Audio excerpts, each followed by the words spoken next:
కూటమి రాదని చెప్పిన మినిస్టర్లు మొత్తం ఎక్కడున్నారు ఇప్పుడు? ఊరి నుంచి పారిపోకూడదు. పవన్ కళ్యాణ్ తిట్టిన రోజా ఏంది పేర్ల నాని కొడవలు నాని మొత్తం ఎవరైనా సరే పవన్ కళ్యాణ్ దగ్గరికి వచ్చి కోరాల్సింది. ఎవరైనా సరే అసెంబ్లీ గేట్ దాటినాడు, అసెంబ్లీ దగ్గర తీసుకొచ్చాడు, అసెంబ్లీకి రాకుండా చేశాడు.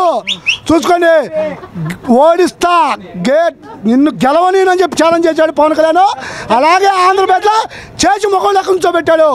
టీడీపీ జనసేన బీజేపీ కూటమి ఎలా పోతం కాదు, ఇలా చూశాడు అక్కడ. అదే వీళ్ళ ఇప్పుడు మినిస్టర్లు ఎక్కడ దాటకూడదు, ఎక్కడ ఉండాలా. పవన్ కళ్యాణ్ తిడతాడా? పేర్లు నేను రోజా పవన్ కళ్యాణ్ తిడతాడా? ఎవరండి పవన్ కళ్యాణ్? ఎక్కడ పవన్ కళ్యాణ్? ఎక్కడ రోజా? ఎక్కడ పేర్లు నాని? ఎవరండి అసలు? తొక్కుతా అన్నాడు, తొక్కేశాడు. ప్రతిపక్షానికి కూడా పనికి రాకుండా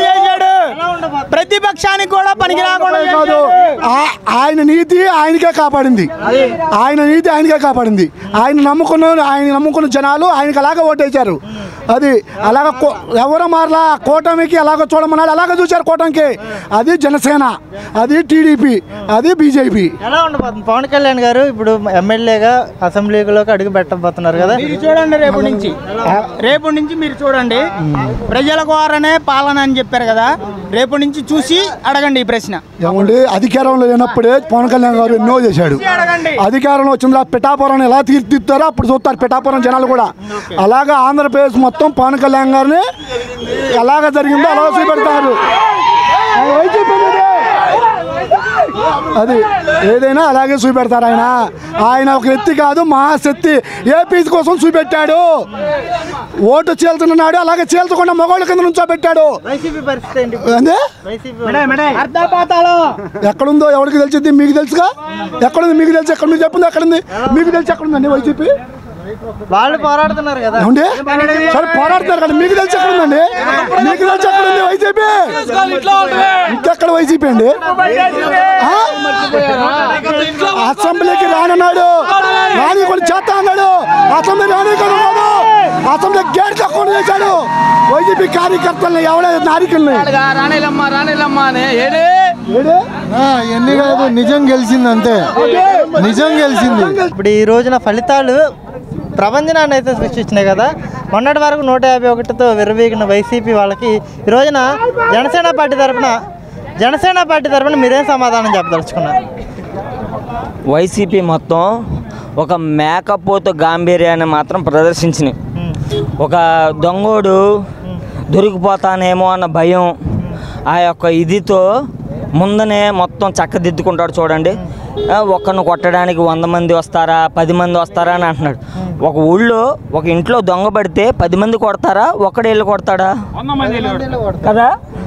అట్లాంటిదే ఈ యొక్క ఒక సైకోని, ఒక తుగ్లక్ని, ఒక రాష్ట్రాన్ని అధపాతాలను తొక్కేసిన జగన్మోహన్ రెడ్డిని తొక్కడానికే ఒక కొణిదెల పవన్ కళ్యాణ్ అనబడి నేను ఈరోజు పిఠాపురం ఎమ్మెల్యేగా రాష్ట్ర శాసనం ద్వారా నిర్మితబడబడిన దీంతో నేను పిఠాపురం ఎమ్మెల్యేగా నేను ప్రమాణ స్వీకారం చేస్తున్నానని పవన్ కళ్యాణ్ గారు ఈరోజు ప్రమాణ స్వీకారం చేస్తారు. సో ఈరోజు వైసీపీ అనేది ఆంధ్ర రాష్ట్రంలో కనుమరుగైపోయింది. ఇంకేమైనా అడుగుతారా?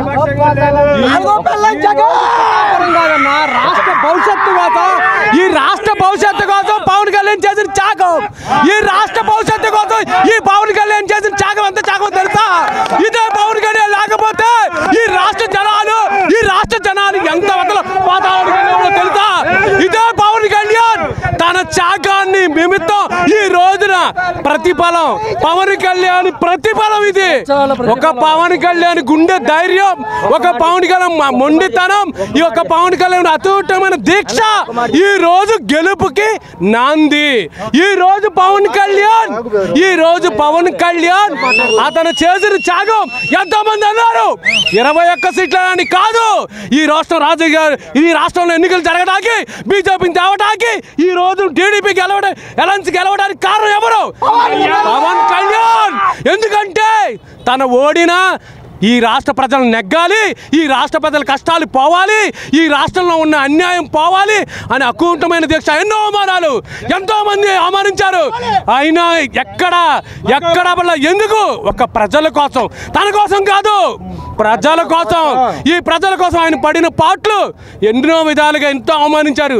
అయినా తట్టుకున్నాడు. దేనికోసం? ఆయనకి డబ్బులే కాదు, ఆయనకి పేర్లే కాదు, జనాల కోసం. అందరూ ఏమనుకున్నారంటే స్వార్థం లేదు పవన్ కళ్యాణ్కి. ఈ రోజు రాష్ట్రంలో ఉన్న ఒకే ఒక మనిషి స్వార్థం లేని వైట్ పేపర్ పవన్ కళ్యాణ్. రాసి పెట్టుకోండి, ఈ దేశంలోనే నంబర్ 1 నాయకుడు పవన్ కళ్యాణ్. మీరు కాదంటారా? పవన్ కళ్యాణ్ గేట్ కూడా తాకలేమని చెప్పేసి రోజా అంది కదా. రోజా గారు దానికి రోజా గారికి సంస్కారం లేకపోవచ్చు. పవన్ కళ్యాణ్ అభిమానులుగా, పవన్ కళ్యాణ్ కార్యకర్తలుగా మాకు సంస్కారం ఉంది. రోజా గారు, మేము రోజా గారు అంటున్నాం. బుద్ధి తెచ్చుకో, కాళ్ళ మీద పడు. నీతి అన్యాయం మీద ఎప్పటికైనా గెలుచుద్ది. ఇవాళ రోజు నీతి పవన్ కళ్యాణ్, ఇవాళ గెలుపు పవన్ కళ్యాణ్, ఇవాళ అన్నింటికి నాంది పవన్ కళ్యాణ్, పవన్ కళ్యాణ్, పవన్ కళ్యాణ్.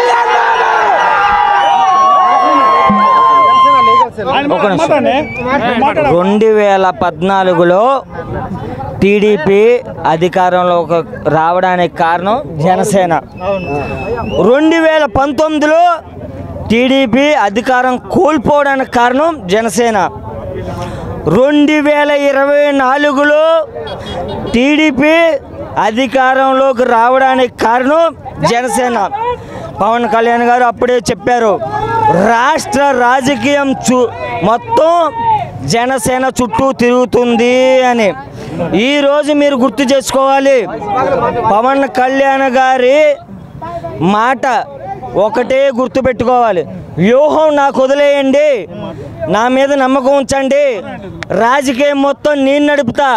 ఒక రబ్బరు చెప్పులు కుట్టుకునే వ్యక్తితో రాజకీయం నేను చేపిస్తా అని ఏ రాజకీయ నాయకుడైనా చెప్పాడా? లేదు. ఈరోజు ఒక బడుగు బలహీన వర్గాల నుంచి ఒక పెత్తందారుల ఒక ప్రలోభాలకి లోబడకుండా ఒక సామాన్యుడు రాజకీయం చేస్తే, ఒక సామాన్యుడు మధ్యతరగతి హెడ్ కానిస్టేబుల్ రాజకీయం చేస్తే ఎలా ఉంటుందో ఈరోజు పవన్ కళ్యాణ్ గారు చూపిస్తారు. అది గుర్తుపెట్టుకోండి. చెప్పండి సార్. ఈ రోజున నేను తెనాలి నుంచి రావడం జరిగింది. నా మంగళగిరి నియోజకవర్గంలోదే. నేను Janasena legal cell party legal cell కన్వీనర్ని. ఈ రోజున ప్రజలు క్లియర్ కట్ మ్యాండేట్ ఇచ్చారు.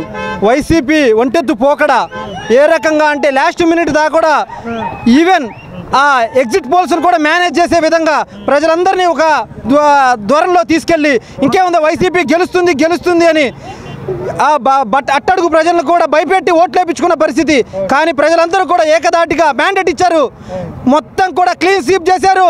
వైసీపీ నాయకులు ఈ రోజున భయపడే పరిస్థితికి వచ్చారు. ఎందుకంటే వాళ్ళు చేసిన అక్రమాలు, అరాచకాలకి ప్రజలందరూ కూడా వాళ్ళ యొక్క దీంతో చూపించారు.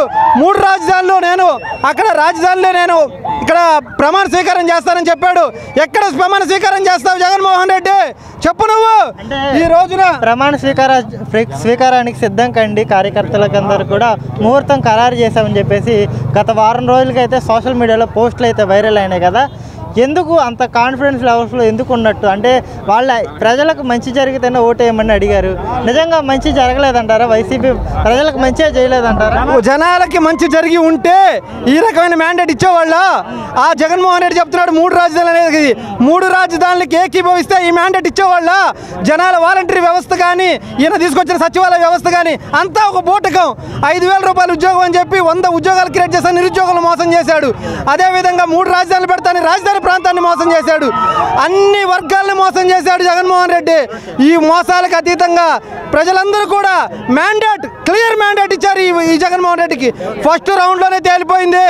ఈ ఫస్ట్ రౌండ్లో తేలిపోవడం అందరూ కూడా ఎమ్మెల్యేలు మొత్తం కూడా సర్దుకొని తట్టాపుట్ట చదువుకొని ఎవరు లేరు అక్కడ. అందరు కూడా వెళ్ళిపోయిన పరిస్థితి వచ్చేసింది. క్లియర్ కట్ మ్యాండేట్ కేవలం ఇది పవన్ కళ్యాణ్ వల్లనే సాధ్యమైంది. ఈ గెలుపు కేవలం పవన్ కళ్యాణ్ రావటం వల్లే, కూటమి రావటం వల్లే గెలుపు సాధ్యమైంది తప్ప ఇంకా మరే సాధ్యమయ్యేది కాదు. అందువల్ల మేమందరం కూడా జనసేన పార్టీ నుంచి ఒక విషయాన్ని తెలియజేస్తున్నాం. ఈ కూటమికి పవన్ కళ్యాణ్ని ముఖ్యమంత్రి చేయాలి. పవన్ కళ్యాణ్ ముఖ్యమంత్రి అయితేనే ఈ రాష్ట్రానికి మంచి జరిగిద్ది. ఆ నారా చంద్రబాబు నాయుడు గారు కూడా గతంలో ముఖ్యమంత్రి చేశారు, అనుభవం ఉన్న వ్యక్తి. కానీ పవన్ కళ్యాణ్ అనే వ్యక్తి మంచి చేద్దామని రాజకీయాల్లోకి వచ్చాడు కాబట్టి పవన్ కళ్యాణ్ గారికి అవకాశం ఇవ్వాలి. స్వార్థంగా వదులుకున్నాడు సీట్లు మొత్తం కూడా, దాదాపుగా ఇంకా ఎక్కువ సీట్లు కావాలని. ఈ ఎలక్షన్లో కాపులు మొత్తం కూడా ఆ మిగతా ఉన్న వైసీపీలో ఉన్న కాపుల మాటలు ఎవరు నమ్మలేదు. కానీ ఒకసారి మన నాయకుడు మాట నమ్మాలని కాపులు మొత్తం కూడా ఏకదాటిపైకి వచ్చారు. అదేవిధంగా బీసీలు, ఎస్సీలు, ఎస్టీలు అందరూ కూడా ఏకదాటిపైకి వచ్చేసిన తర్వాతే ఇది జరిగింది. అంటే ఎలా చూడొచ్చు ఈ కూటమి విజయాన్ని మనం ఎలా వివరించాలి? రాబోయే రోజుల్లో ఈ కూటమి కాంబినేషన్ ఎలా ఉండబోతుంది రాష్ట్రంలో అంటే ఏం చెప్తారు? రాబోయే రోజుల్లో ఈ కూటమి ఇలాగే కొనసాగుతుంది.